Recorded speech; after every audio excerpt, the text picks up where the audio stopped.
I am Daniel Lucas, and welcome to Book 101 Review. Book 101 is all about the books that I read for the last 40 years, and today I have my special guest, no other than Mr. Nick. Welcome to Book 101, Mr. Nick. Our topic today is all about men. What can you say about men? One of the halves of humanity. Women is the other half. That's the simplest way to say it. That's what we are basically. The second half of the equation to humanity. So, do you think nowadays what are the weakness of most men? In a simple term, effeminization and lack of purpose. Those are the main problems right there with men, in my opinion. Wow, interesting. So, before we go on, can you please introduce yourself? Just another one of your average Joes. Just name's Nicholas. You know, dude, like 34-year-old man. Just prove my own little points on masculinity and why I feel that man has become weak as a result of our more effeminized, instant gratification driven, lack of accountability driven culture. I'm just trying to put my own little take on it as inspired by my own mentors in regards to what is a healthy masculinity, not the fake superficial one. That's the simplest way to describe my beliefs. So, how you define a healthy masculinity?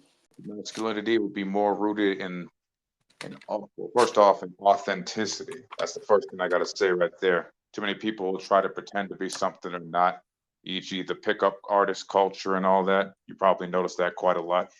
Always tell you to put up some sort of persona, which is completely fake. The second one emphasize is leadership, having the ability to take charge of your own life as well as being able to help others towards victory and success. Third one here is stoicism, the classic one everyone likes, having the ability to harness and regulate your emotions correctly to help with said leadership and making sure that you don't let them get the best of you, which even for me, it does become a problem for men these days. As you see all the stuff on the media there, people throwing temper tantrums and stuff. Not a very good example. And a few other ones that measure to my desires, like, for example, being a good father and such, because I always am a avid lover of having strong fathers and that are more present in the family and such, leading the way for our youth, teaching them about good values, responsibility, leadership, sacrifice, and basically just getting the job done. Interesting, Mr. Nick. So, do you believe in feminism? For feminism, I'm not really a fan of that or red pill beliefs, to be honest. Why is that? I feel that in a more respectful way, they're not a very healthy way to appeal to masculinity and femininity, as I feel they are driven more by unconscious shame and a hatred of each other rather than an authentic desire to contribute and create a better culture and society for each other. Too much hate, basically, too much hate and probably unconscious trauma in each one. So, for instance, can you give us example that feminism is not good for society? Okay. There's a good one for feminism here is the constant clashing with men and, for the more radical ones who always have a sense of hatred for men for perceived wrongs and maybe some things that happened way back in the past. I mean, like maybe in the 70s we had that. I mean, feminism did have a very powerful role way back in the 70s and 80s and stuff, the Industrial Revolution and all that. And matter of fact, that actually was one of the greatest accomplishments for humanity since it actually brought women to the stage of the workforce and industry, and we've made revolutionary strides. Nowadays, it's basically just seems to be a particular victim culture now. Everybody's just having a hatred for men. They're promoting, what I'm seeing, promoting a lot of very hedonistic things, anti-family values, and yeah, a few other things that we probably will not talk about on this, just to keep it a little PG. So, Mr. Nicholas, you believe that men must be the leader of a certain country. I do believe that men should be leaders. I mean, I believe women can be leaders as well.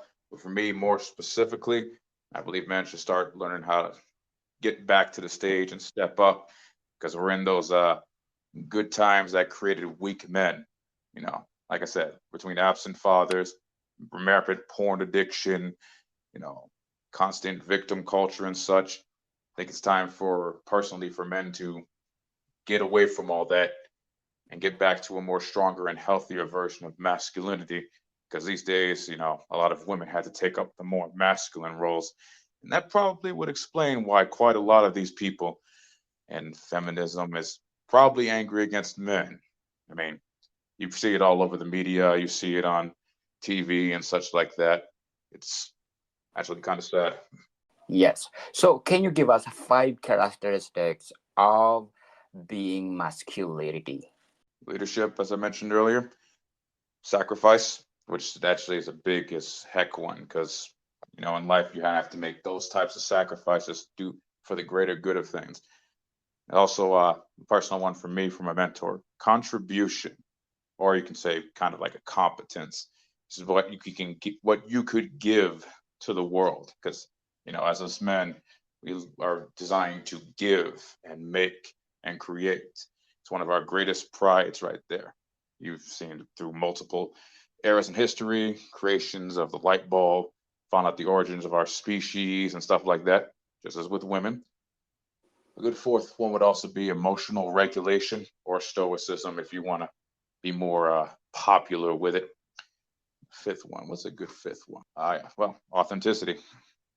Yep, authenticity, which Well, is very well said, Mr. Nick. What do you think? What characteristic of men that men must be on the top? characteristics man must be on top, like literally on top of like the competition and such. Well, for one, competence in what they do, deep, authentic confidence in their craft. By that, I mean not the false pickup artist type of stuff. I'm talking about the deep, powerful confidence that a person has from working. Who are your mentor? I have quite a few mentors, but the main ones I'd have is two very popular ones.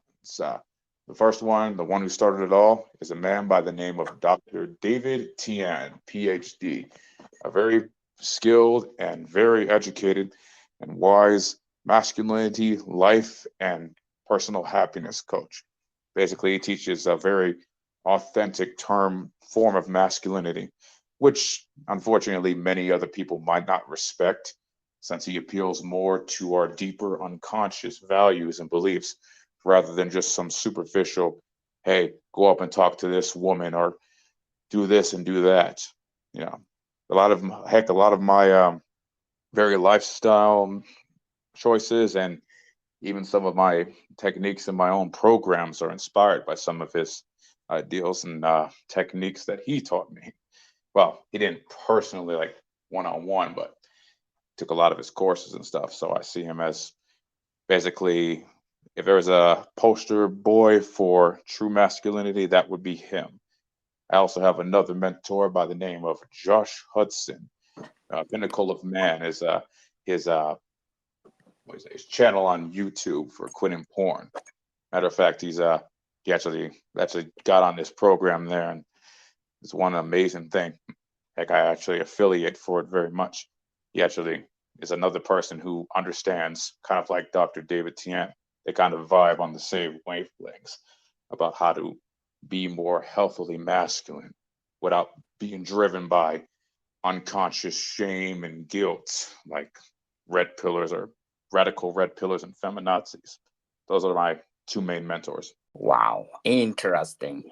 So nowadays, you're comparing men are weak. What are the reason why you have the perception that these our men today are weak? The overly convenient culture we live in. We live in a culture that gives us literally any vice we want, from pornography to gambling to alcohol to massive overstimulation to suit our unconscious narcissistic needs through social media, along with echo chambers of people that will agree with you because of some confirmation biases and self-fulfilling prophecies. We have, more specific environmental problems with the reduction of testosterone through the inventions of soy and plastics and multiple types of foods and such, which are basically loaded with PUFAs and stuff, as you know, fatties and all that stuff, polyunsaturated fatty acids and such, causing obesity, which, as you know, is not very good for a man. Obesity destroys them. Then we also have the factor of our sex culture, pornography and such, and also the fact of nobody really wanting to, holds true to the values of family anymore. We got no fault divorces, zero accountability. Fathers not very present anymore. That's the biggest one. The absence of fathers these past 30, 40 years, which has led to a big generation of traumatized men and women, women with daddy issues and men who had no strong masculine mentor to help them grow into a healthy type of man. You know, Mostly we grow into a bunch of children, basically just succumbing to our vices and such. But that's the best summary I can give of to answer your question. Very well said, Mr. Next. How would you liberate them to be a breed of a strong man? Okay, definitely the first one above everything else is quitting pornography.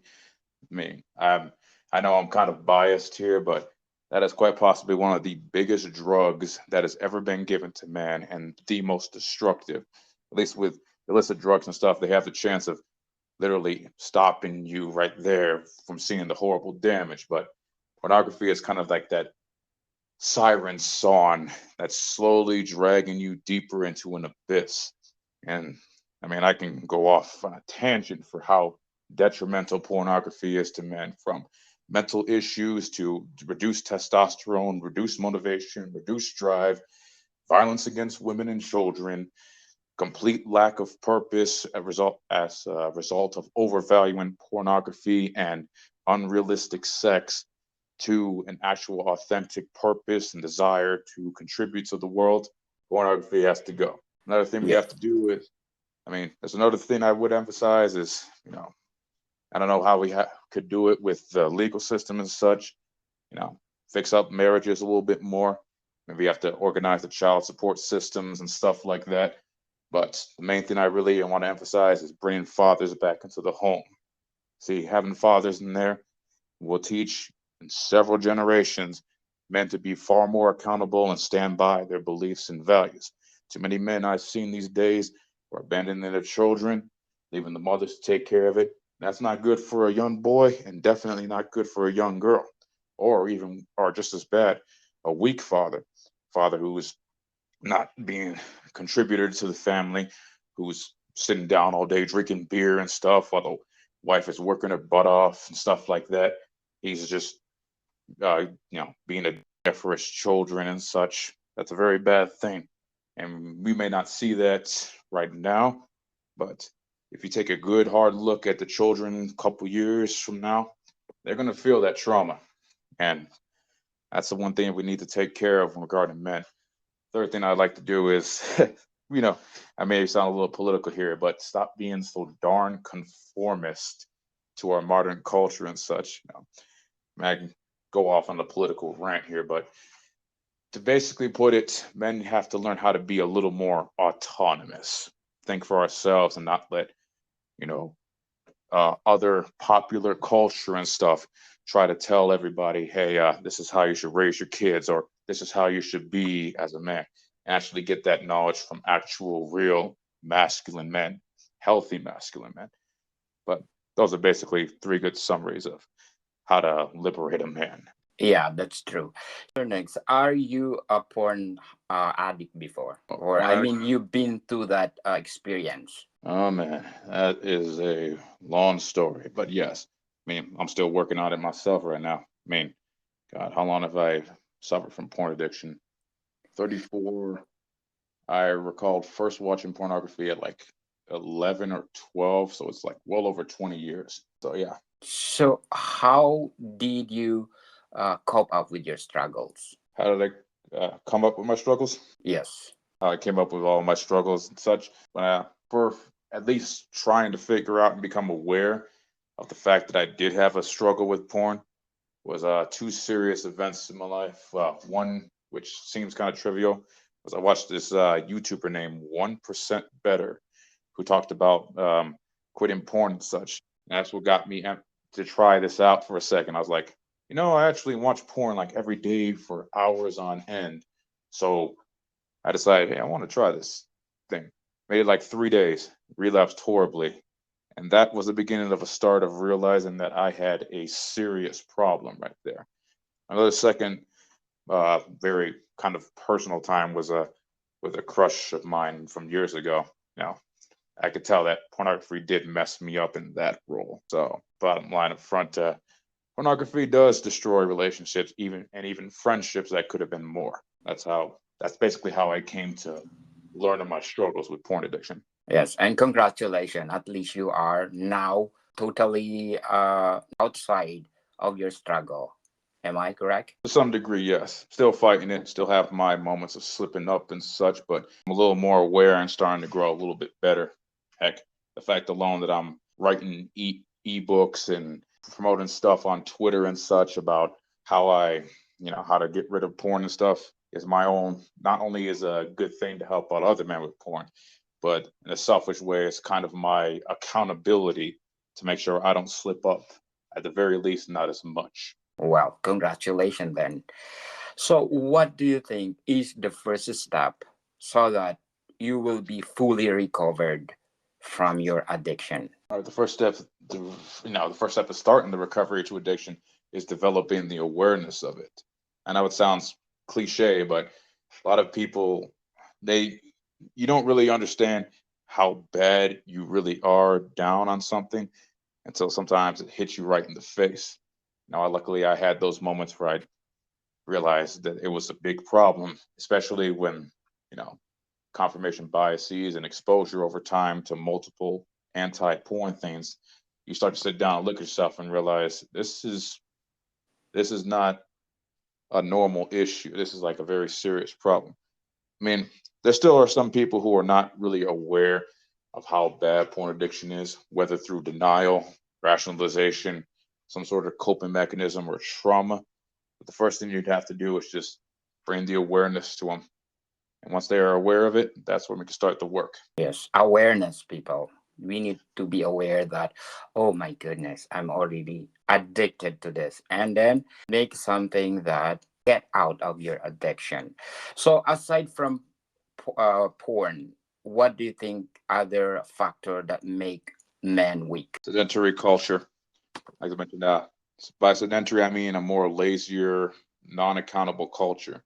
If you want to be more strict about it, we've gone from basic like Spartan things with men's rite of passage, fist fighting and boxing in the ring, to basically just sitting down playing video games all day. Something I did as a kid, and whining and complaining about our problems instead of trying to fix them. I know it sounds very old school, but there's a reason why I always am so adamant about it.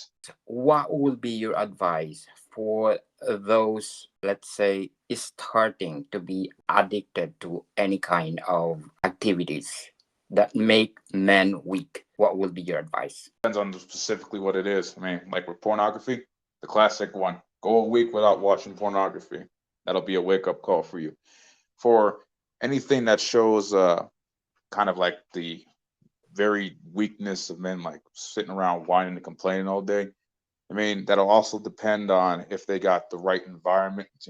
So people like that will tell them, "Hey, man, you're really acting kind of childish here. Why are you throwing temper tantrums over a video game or something like that?" I mean, the first step really is, as I mentioned, was awareness. I mean, a good second step would be to try to get them in the right environment that would kind of, because we're all herd animals, we like to fit in, get them in the right environment. Like a kid that feels kind of weak or something, put them in boxing classes. That's a good example. Yes. Before we go, Mr. Next, I just want to shout out to the people listening in India. Thank you so much, India. I have lots of places in India to shout out, but well, I'm gonna do the top 10 places in India that listening to my book 101. Maharashtra, Karnataka, Andhra Pradesh, Telangana, National Territory of Delhi, Tamil Nadu, West Bengal, Uttar Pradesh, Rajasthan, Gujarat, Kerala, Haryana, or I sorry if I pronounce wrong, but Haryana, Madhya Pradesh, Odisha, Punjab. I think that's more than 10, but I have 28 places in India listening to me. Thank you so much. Namaste. Because this podcast is created to empower people like Mr. Nick, the liberated man all over the world. So, Mr. Nick, what else you can say about how to liberated men for this century? Besides just quitting porn and being more present for fathers. Also, I know this is gonna, some people are gonna get ticked off on me about this, but actually, for men, get out there and experience more challenges and risk. For example, I mentioned like boxing classes for a kid. Go out there and do something like that. Go on hikes, do something that's a little more challenging besides sitting in your house all day. I know again, it does sound cliche and like something that you would hear on TV all the time, but the sedentary lifestyle will breed a weaker man since we live in very convenient times. So, if you want men to keep their innate Spartan-like masculinity, put them through risks and challenges, like get them in boxing classes, MMA, get them out there to try public speaking, for example. That's a great way to teach a man confidence, to be able to speak in front of a lot of people. Get them out there reading books and listening to good mentors. And so, if you're a father, be there for your son. Teach him things like fixing the car, how to grow food. A good one also is how to do something that's very hard, like growing crops or something like that. Can't believe we don't do it that much in America here, which we should do. I mean, I'm not good at it myself, but that's a great way of showing patience and determination. Also, if you want to get a little more extreme, try getting them to try and build a business as well. That could teach them a lot of humility and connections and such. That's a few examples of how to become more of a liberated person, at least in the factor of getting yourself more open-minded to what I call a more a culture that kind of imprisons you. Yes, very well said, Mr. Next. Which do you prefer, quality or quantity for time for you? Time for your kid? Yes. Quality. Definitely quality. I say that with 100% confidence and bias. Always quality over quantity. Yes, definitely. It, spending quality time for your kids is priceless, people. You cannot buy it. It's something that your kid will remember with the rest of their lives. Also, add more power to your argument there. I mean, I still remember some things from decades ago with my father that hangs on with me for life, such as like when he took me out camping once to swing on a tree into a river, for example. Trust me, all fathers out there, those memories are going to be worth a lot more than some petty porn binge or some one night stand with a person that won't even care about you 5 years from now. Yes, that's true. So, Mr. Nix, do you have a book to recommend regarding our topic? Ooh, yes, I do. I got it. Okay, we'll try and keep it simple for like maybe one or two books. So, for one book regarding quitting porn, which I read, which I should have read a long time ago, was the late Gary Wilson's Your Brain on Porn. That man is a genius. May he rest in peace. He's a good man. Made just possibly one of the greatest educational books on quitting porn ever. I actually read it a couple weeks back, and I want to actually get back to reading it again. Now, in regards to masculinity, there's a few, but the main one I do want to emphasize, which I still want to reread again.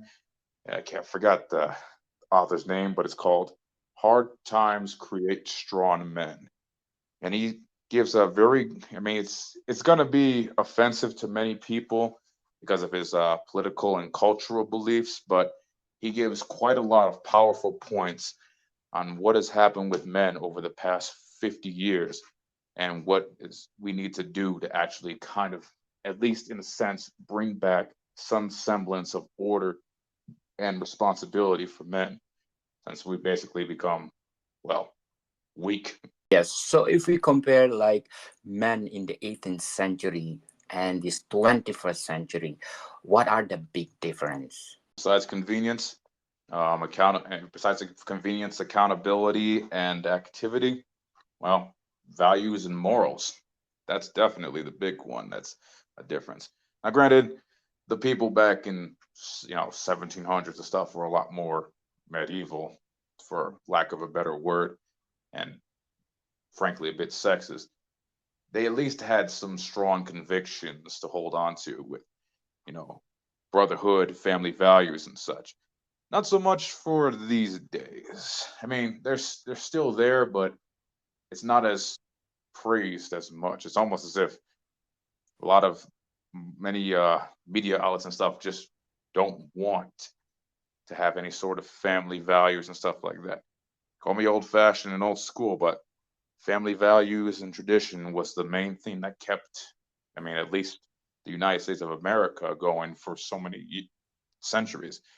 I'm sure it also is the same thing for every other country around the world. That's true. Very well said. Because family is the number one root. If you bring your family good, for sure it will bear good fruit.